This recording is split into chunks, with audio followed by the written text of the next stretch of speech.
कर सकता है तो मैं क्यों नहीं, क्या है उनमें ऐसा जो मुझ में नहीं। अगर कोई कर सकता है तो मैं क्यों नहीं, क्या है उनमें ऐसा जो मुझ में नहीं। झांक ले अपने भीतर, खुद से आ पूछ ले, कैसी चाहे जिंदगी, खुली आंखों से देख ले। जय हिंद बच्चों, हम लोगों ने अभी तक पूर्व वैदिक काल, वैदिक काल और उत्तर वैदिक काल तक का अध्ययन किया था।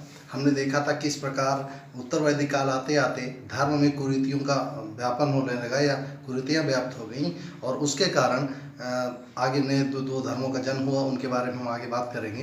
फिलहाल वो जो छोटे छोटे कबीले थे अब अपना बृहत रूप लेना प्रारंभ कर चुके थे, और उन्हीं कबीलों से ग्राम बने, ग्राम से जन बने, जन से जनपद बने, जनपदों से महाजनपद बने। तो आज हम बात करेंगे कुल महाजनपदों की, जिनके बारे में उल्लेख मिलता है अंगुत्तर निकाय बौद्ध धर्म का और भगवती सूत्र है जैन धर्म का। इन दोनों से ये पता चलता है कि उस समय 16 महाजनपद हुआ करते, जिनके बारे में एक एक करके हम बात करेंगे।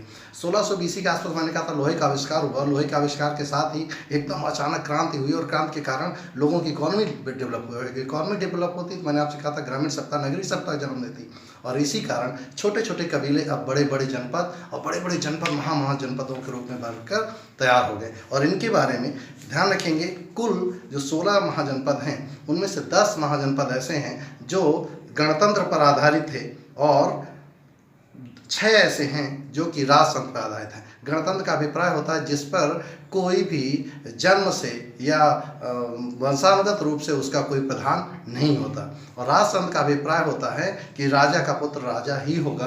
तो केवल राजतंत्र चल रहा था 6 जगह पर, और गणतंत्र चल रहा था 10 जगह पर। उसमें गणतंत्र में 8 वज्जी के थे और 2 मल्ल के थे। हम एक एक करके चर्चा करेंगे।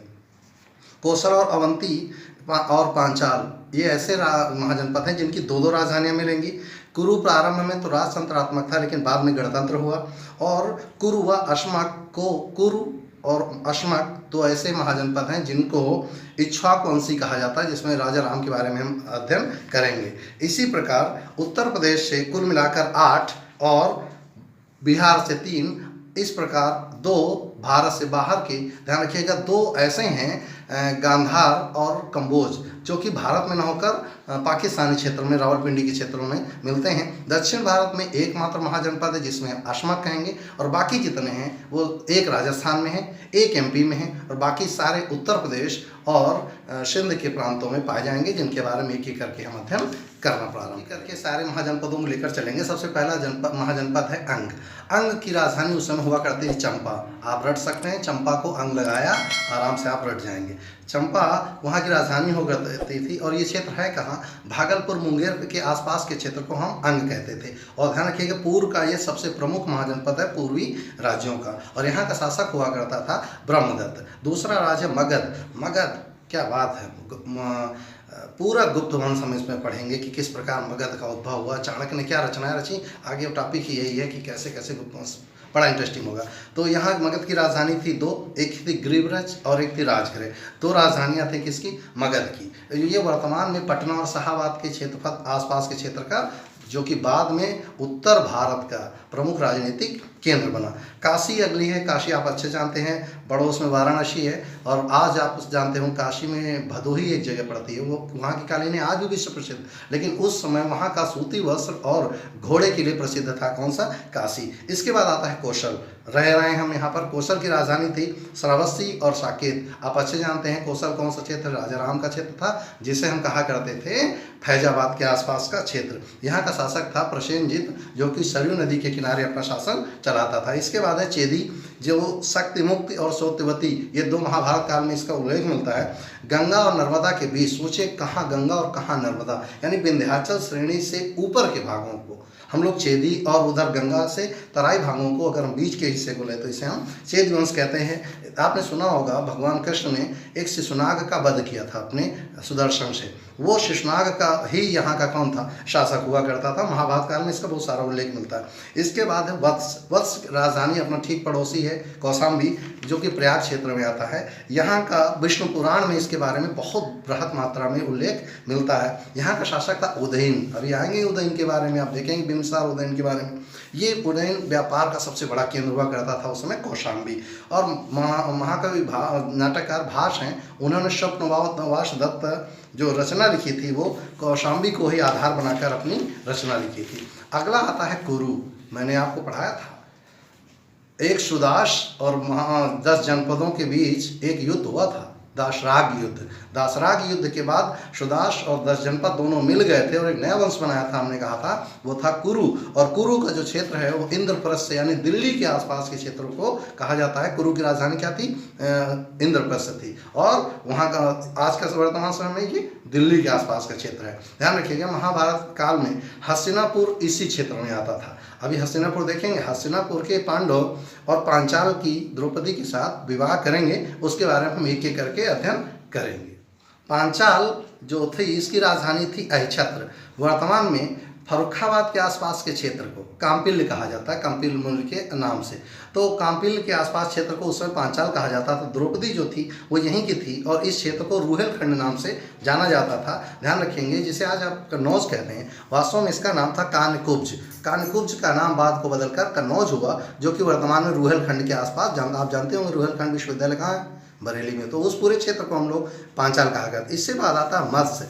ध्यान रखिए, राजस्थान का एकमात्र महाजनपद था मत्स्य, जो इसकी राजधानी थी विराट। और वर्तमान में राजस्थान का जयपुर, अलवर और भरतपुर ये उसके राज्य क्षेत्र में आते हैं। और जिसे आप विलुप्त नदी कहते हैं सरस्वती, ये राज्य मत्स्य था, उसी नदी के किनारे अवस्थित था, जो कि आज विलुप्त प्राय नदी के रूप में मानी जाती है। इसके बाद सूरसेन आता है। सूरसेन आप अच्छे जानते हैं, मथुरा इसकी राजधानी थी। तो मथुरा के आसपास वासुदेव कृष्ण, जानते होंगे कौन, भगवान कृष्ण का जो राज्य क्षेत्र था वो सूरसेन था मथुरा के आसपास में। बुद्ध के समय में अवंती नामक एक व्यक्ति था जो वहाँ पर शासन करने लगा था। तो अगली राजधानी अपने आप कौन हो जाएगी? अवंती। अवंती का जो शासन था वो उज्जैन और महेशमती, मध्य प्रदेश का एकमात्र महाजनपद है जिसे हम अवंती कहते हैं, जो उज्जैन और महेशमती के आसपास, महेशमती वाला नहीं, वीर भल्लाल वाला, ये दूसरा महेशमती है। तो ध्यान रखेंगे, एक बार चंद्रप्रद्योत उज्जैन अवंती का शासक था, उसको पीलिया हुआ और गौतम बुद्ध का एक वैद्य था जीवक ने चंद्रप्रद्योत को जाकर पीलिया का इलाज किया और चंद्रप्रद्योत सही हो गया। तो उसने बेचारे ने बौद्ध धर्म ही अपना लिया। ये बेहतर है, डॉक्टर है, डॉक्टर का घर अपना लो। चलिए, ये क्षिप्रा नदी के किनारे अवस्थित है अवंती, जो आज उज्जैन के नाम से जाना जाता है, जो महाकालेश्वर की भूमि के नाम से। अगला है वज्जी। वैशाली इसकी राजधानी है। ये पहला गणतंत्र था बिहार का। और ध्यान रखिएगा, ये वज्जी ही है जो सबसे पहले गणतंत्र के रूप में स्थापित हुआ था। इसके आता था मल्ल। कुशीनगर के आसपास आप जानते होंगे, कुशीनगर और पावा 2 स्थान थे। कुशीनगर और पावा दोनों ही इसकी राजधानियाँ थी मल्ल की। कुशीनगर बुद्ध का निर्वाण स्थल था और पावा महावीर जी का। तो इन दोनों ही स्थानों की राजधानियाँ मल्ल के क्षेत्र में आती थी। इसके बाद गांधार। ध्यान रखिएगा, गांधार भारत में नहीं है बल्कि पाकिस्तान क्षेत्र में रावलपिंडी के आसपास का क्षेत्र है। यह रावलपिंडी, इसकी राजधानी थी तक्षशिला।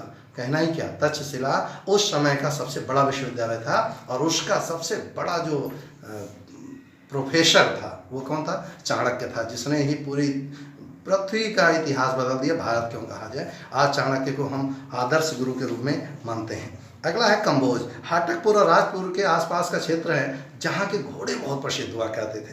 तो जो कंबोज है वो पाकिस्तान के क्षेत्र और कुछ जम्मू कश्मीर का क्षेत्र लिया हुआ भाग, वहाँ पर के घोड़े बहुत प्रसिद्ध थे। और अंतिम है अशमक। अशमक की राजधानी थी पोटिलियापोतना। यह एकमात्र दक्षिण का राज्य था जो गोदावरी नदी के किनारे अवस्थित था।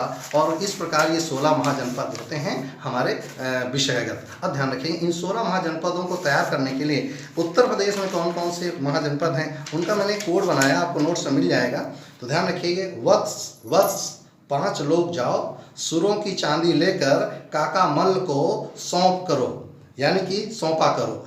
वत्स में हो गया वत्स, 5 से हो गया पांचाली, सुर से हो गया सूरसेन, चांदी से हो गया चेदी, और का से हो गया कंबोज, और का से हो गया काम्पिल, और मल्ल, और लास्ट में कुरु। तो ये कुल 8 हैं जो कहाँ पर हैं? उत्तर प्रदेश में। इसका हमने एक कोड बनाया, नोट्स में आपको मिल जाएगा।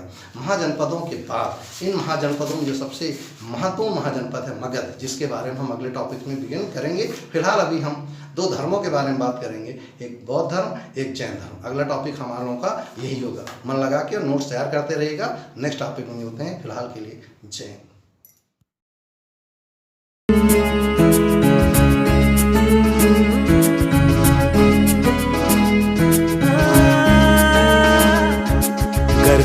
कोई कर सकता है तो मैं क्यों नहीं, क्या है उनमें ऐसा जो मुझ में नहीं।